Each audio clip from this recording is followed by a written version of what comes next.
चलिए, आप सभी लोगों का स्वागत है। आज भी हमने एक बहुत ही शानदार टॉपिक को चुना है और ये ऐसा टॉपिक है से हर कोई पीड़ित हर कोई पीड़ित क्या है मतलब ये कोलेस्ट्रॉल की हम बात। चाहे आप दुबले हों या मोटे हों या साधारण हों, ये कोलेस्ट्रॉल सबको पीड़ित करता है। तो कोलेस्ट्रॉल क्या है पहले इसको समझेंगे और कोलेस्ट्रॉल कैसे हम लोगों को परेशान करता है इसके बारे में भी हम लोग बात करेंगे। तो कोलेस्ट्रॉल क्या है? कोलेस्ट्रॉल का मतलब सीधा-सीधा होता है कि एक फैट है और वो फैट चाहे मोटे हों, दुबले हों, सबको परेशान करता है। तो हम उस पे चर्चा करेंगे और आप लोगों के समझ में क्या रहा है कोलेस्ट्रॉल थोड़ा-सा आप भी बताएँ? देखिए, उम्मीद करते हैं ये स्क्रीन पे आपको दिख रहा होगा कि आज हम जो बातें करने जा रहे हैं ऑल अबाउट कोलेस्ट्रॉल। यानी जितनी भी बातें होंगी आज कोलेस्ट्रॉल के बारे में ही होंगी। और कोलेस्ट्रॉल का मतलब क्या होता है? कोलेस्ट्रॉल मतलब फैट और फैट का मतलब लिपिड। और ये क्या होता है कोलेस्ट्रॉल में एस्ट्रॉल एस्ट्रॉल कोल के बाद जो ESTROL लिखा हुआ है ये एस्ट्रॉल है। और ये एस्ट्रॉल का मतलब होता है लाइपोप्रोटीन। लाइपोप्रोटीन और लाइपोप्रोटीन लाइपो का मतलब क्या हुआ? फैट। और प्रोटीन तो प्रोटीन है ही। तो अब हम इसके माध्यम से समझेंगे कि HDL क्या है, LDL क्या है, VLDL क्या है, ट्राइग्लिसराइड क्या है और यही हम लोगों को परेशान।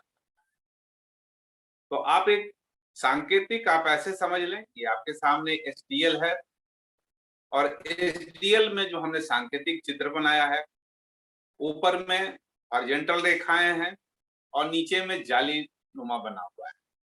उम्मीद करते हैं आप लोगों को दिख रहा होगा। तो ऊपर जो हॉरिजॉन्टल रेखाएं जो बता रही हैं, जो सांकेतिक है, उसका ये मतलब है कि नंबर ऑफ मॉलिक्यूल्स यानी प्रोटीन के जितने नंबर ऑफ मॉलिक्यूल्स हैं उसके बारे में बात करना है।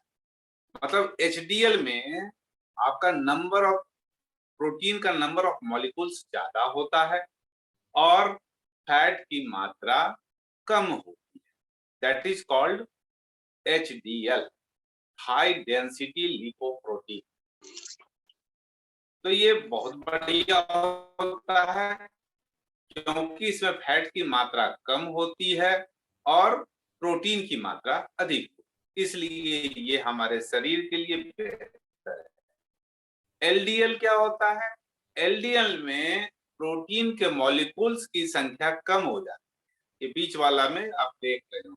अगर आपको नहीं दिख रहा हो तो आप अपनी स्क्रीन को जूम करके देख सकते हैं। आप अपनी स्क्रीन को थोड़ा जूम करेंगे तो दिख जाएगा।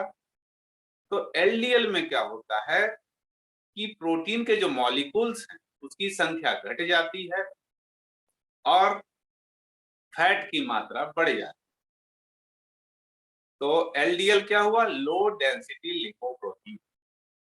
जो हम लोगों ने पहले एस्ट्रॉल के बारे में समझा, एस्ट्रॉल मतलब लिपोप्रोटीन। तो लो डेंसिटी लिपोप्रोटीन। और उसके बाद बारी आती है VLDL, very low density lipoprotein, VLDL। तो ये VLDL क्या है? इसमें प्रोटीन मॉलिक्यूल्स की मात्रा और कम जाती है और फैट की मात्रा बढ़ जाती है। तो ये तो VLDL हम लोग समझे। अब बात आती है ट्राइग्लिसराइड। ट्राई जैसा कि नाम देख रहे हैं कि ट्राई का मतलब होता है तीन। तो इसमें तीन जो है ग्लिसरॉल के साथ तीन जो है मात्रा मिली हुई है ये फैटी एसिड की। और ये फैटी एसिड की मात्रा जो मिली हुई है इसके वजह से ये प्रॉब्लम आती है। और ये हमारा इसमें यानी एक ग्लिसरॉल की मात्रा है और तीन फैटी एसिड की मात्रा और जिसकी वजह से ये बन जाता है ट्राइग्लिसराइड। और ट्राइग्लिसराइड बनने के बाद अब यहाँ पे देख लें, ये क्या होता है, ये हमारी खून की धमनियों में दौड़ता है, और जब खून की धमनियों में दौड़ता है तो हमारा खून उसी से एनर्जी लेता है, और जिसके माध्यम से हमारे पूरे शरीर में ट्राइग्लिसराइड की मात्रा बढ़ती है। अब है तो खराब चीज, ये बढ़िया चीज है नहीं। तो अब देखिए कि कैसे हम लोग समझें कि कितनी मात्रा होनी चाहिए। अगर HDL 50+ है तो बहुत बेहतरीन। अगर LDL की मात्रा 100 से 150 के बीच में है तो ये बहुत बढ़िया है। अगर ये LDL की मात्रा इससे ज्यादा होती है तो ये खतरनाक हो जाता है। और VLDL की मात्रा अगर 25 से नीचे है तो बेहतरीन है। और ट्राइग्लिसराइड की मात्रा अगर 150 से नीचे है तो बेहतर है। ये तो नॉर्मल रेंज की हमने बात करी। अब बात करते हैं कि जब लोग जांच कराता है लिपिड प्रोफाइल का, तो उसमें टोटल कोलेस्ट्रॉल होता है। टोटल कोलेस्ट्रॉल में लोग जब 200 का आंकड़ा पार कर जाता है तो लोग चिंताग्रस्त हो जाते हैं। चिंता होनी चाहिए, लेकिन जानकारी के अभाव में लोग ज्यादा चिंताग्रस्त हो जाते हैं। मान लो हम वर्कआउट करते हैं, हम फिजिकल वर्क करते हैं, और हमारे शरीर में स्वाभाविक है कि वहां पर ये देखना होगा कि हमारा गुड कोलेस्ट्रॉल कितना है, मतलब HDL कितना है। HDL अगर 50 से ऊपर है और आपका LDL 100 से 125 के बीच में है, और आपका VLDL 15 से 20 के बीच में है, और आपका ट्राइग्लिसराइड 50 से 80 के बीच में है, तो खतरे की बात नहीं है। अगर टोटल कोलेस्ट्रॉल 200 से ऊपर भी जाता है तो खतरे की बात नहीं है, चिंता की बात नहीं है। क्यों? क्योंकि यहाँ पे हमारा HDL 50+ है, तो यहाँ पे चिंता की बात नहीं है। लेकिन चिंता की बात कब होगी, ये ध्यान देने की बात है कि जब हमारा HDL 30 से 35 के बीच में रहता है और बाकी सब कुछ बढ़े हुए रहते हैं। VLDL भी 30 से ऊपर है, ट्राइग्लिसराइड भी बढ़ा हुआ है, 50+ है, और यहाँ पे टोटल कोलेस्ट्रॉल अगर 200+ है तो चिंता की बात। तो जब भी आप किन्हीं का देखते हैं टोटल कोलेस्ट्रॉल, तो जरूर HDL को भी देखें। अब टोटल कोलेस्ट्रॉल तो ये हम लोग समझ गए, इसको कैसे क्या किया जाए, कि क्या क्या सावधानियां रखें कि हमारे शरीर में इसकी मात्रा, VLDL की मात्रा, LDL की मात्रा या ट्राइग्लिसराइड की मात्रा कंट्रोल में रहे। तो चलिए आगे फिर समझते हैं। अब यहाँ पे देखा जाए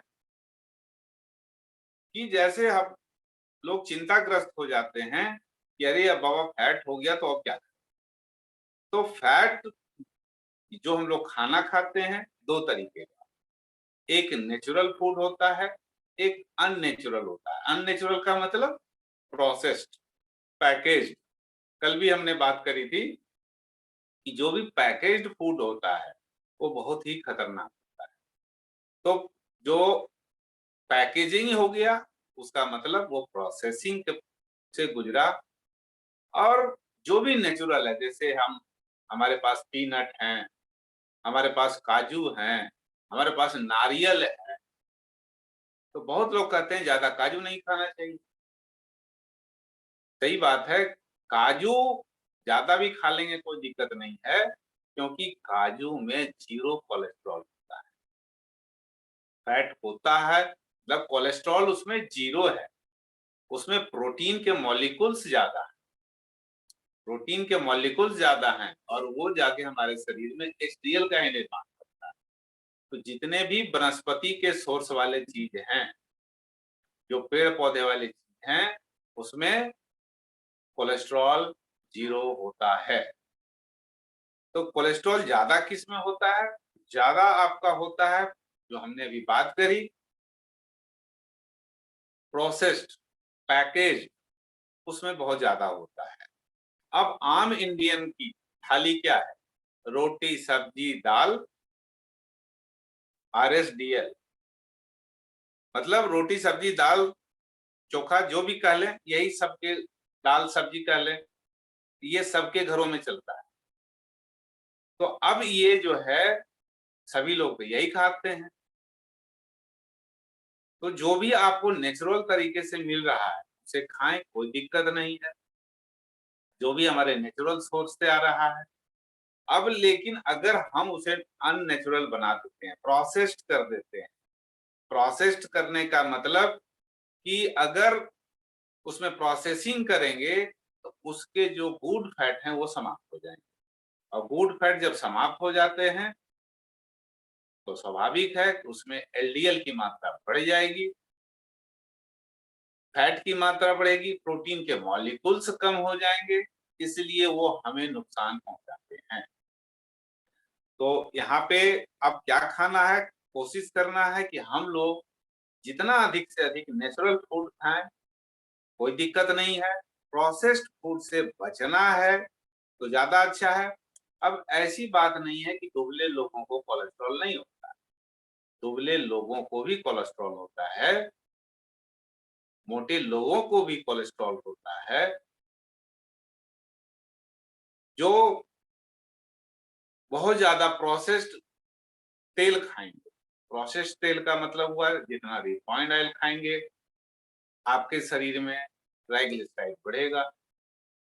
अगर आप वनस्पति वाला तेल खाते हैं, जैसे सरसों तेल है, राइस ब्रान तेल है, इसमें आपको 0 कोलेस्ट्रॉल मिलता है, 0 कोलेस्ट्रॉल होता है। वनस्पति तेल में कोई भी कोलेस्ट्रॉल नहीं होता है। जो हमारे धरती से उपजा हुआ चीज है उसमें कोलेस्ट्रॉल होता ही नहीं है। लेकिन किसी भी चीज की मात्रा संयम के साथ खानी चाहिए। ऐसा नहीं कोलेस्ट्रॉल नहीं है हम उसकी मात्रा को बढ़ा दें। यहाँ पे ये ध्यान देने की बात है कि अब सबसे पहली ध्यान देने की बात है कि हमें अपने टाइम पे खाना चाहिए। भूख लगे तो जरूर खाना चाहिए। ऐसा नहीं कि भूख लगी और खाना नहीं खा रहे हैं। केवल एक चीज का ध्यान रखें कि आप जितना पैकेट खोलोगे उतना आपका पेट खुलेगा, यानी जितना पैकेट खुलता है उतना पेट फूलता है।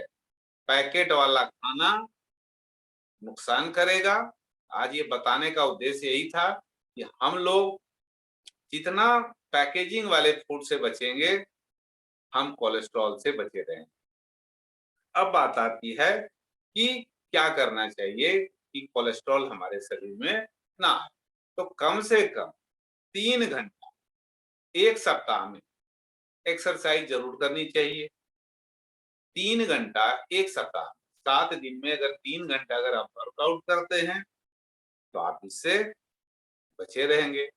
आप योगा भी कर सकते हैं। ये सब थोड़ी छोटी छोटी चीजें करनी होगी। और यहाँ पे अगर आपका बढ़ गया है तो अब आपको क्या करना है, एक चीज का और ध्यान देना है। जो लोग अल्कोहल का सेवन करते हैं, चाहे मोटे हों या पतले हों, अल्कोहल का जो सेवन करेंगे उनके शरीर में VLDL बढ़ जाएगा, LDL बढ़ जाएगा, HDL घट जाएगा। ये बहुत महत्वपूर्ण चीज है। आप मोटे हैं तो भी नुकसान, पतले हैं तो भी नुकसान, आप सामान्य हैं तब भी नुकसान। आपको अल्कोहल से दूरी बनानी होगी, अदरवाइज आपके शरीर में एक कोलेस्ट्रॉल नाम का भूत पीछा नहीं छोड़ेगा। अब इस कोलेस्ट्रॉल से परेशानियां क्या क्या होती हैं सभी लोग जानते हैं। हार्ट अटैक का खतरा, स्ट्रोक का खतरा, लकवा मार सकता है। ये इतनी खतरनाक खतरनाक बीमारियां होती हैं तो थोड़ा परहेज कर लेने में कोई दिक्कत नहीं है, थोड़ी सी सावधानी रखने में कोई दिक्कत नहीं है। अगर आप परहेज करते हैं, खान पान पे नियंत्रण भी है और उसके बावजूद भी कोलेस्ट्रॉल आपको परेशान कर रहा है, तो डरने की कोई बात नहीं है। आप सप्ताह में 3 घंटे का वर्कआउट करें और हमारे पास कार्डियो एक्टिव और गार्लिक, कार्डियो एक्टिव और गार्लिक बहुत मजे के साथ आपके कोलेस्ट्रॉल लेवल को, ट्राइग्लिसराइड लेवल को समाप्त करने में कारगर भूमिका निभाएगा। अब इन दोनों का सेवन आपको सुबह और शाम खाली पेट करना होगा, गर्म पानी के साथ। सुबह आप खाली पेट गर्म पानी के साथ इस्तेमाल करें, आधे घंटे के बाद ही आप कुछ सेवन करें या कुछ भी अन्य चीज नाश्ता करें। दोनों टाइम अगर आप करते हैं, बहुत जल्द आपका कोलेस्ट्रॉल जो बढ़ा हुआ है वो कंट्रोल में हो। अगर आप इसे कंट्रोल नहीं करते हैं तो बहुत सारी परेशानियां आ सकती हैं। इतना डिटेल में बताने का मकसद ये है कि हम लोग इस वेलनेस को एक स्टार्टअप की तरह लें और चीजों को समझें कि कोलेस्ट्रॉल बुरा नहीं है, लेकिन अगर हम चीजों को समझकर लोगों को बताएंगे,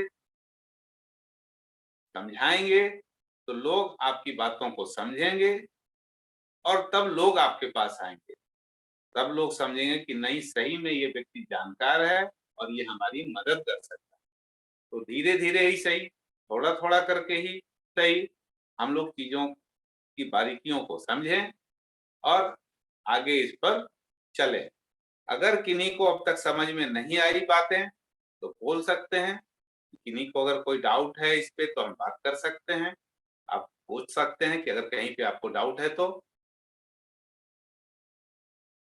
किन्हीं को अगर कोई समझ में नहीं आ रही है बातें तो पूछें।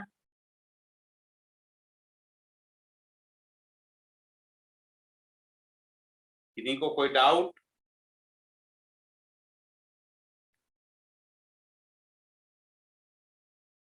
No sir. चलिए, उम्मीद करते हैं हमने अपने तरफ से प्रयास किया कि सही जानकारी दी जाए। Okay, thank you ma'am. तो ये था एक छोटा सा प्रेजेंटेशन कि कोलेस्ट्रॉल क्या है, इसके बारे में हम लोग समझें और लोगों की मदद करें। जब हम जानेंगे तभी हम किसी की मदद कर सकते हैं। तो इसको जाने समझे, कोलेस्ट्रॉल बुरा नहीं है, जानकारी का अभाव ही हमें परेशानी में डालता है। और हमारे पास इतना बढ़िया बढ़िया प्रोडक्ट है जिसके माध्यम से हम लोग किसी की मदद कर सकते हैं। तो बहुत बहुत धन्यवाद आप लोगों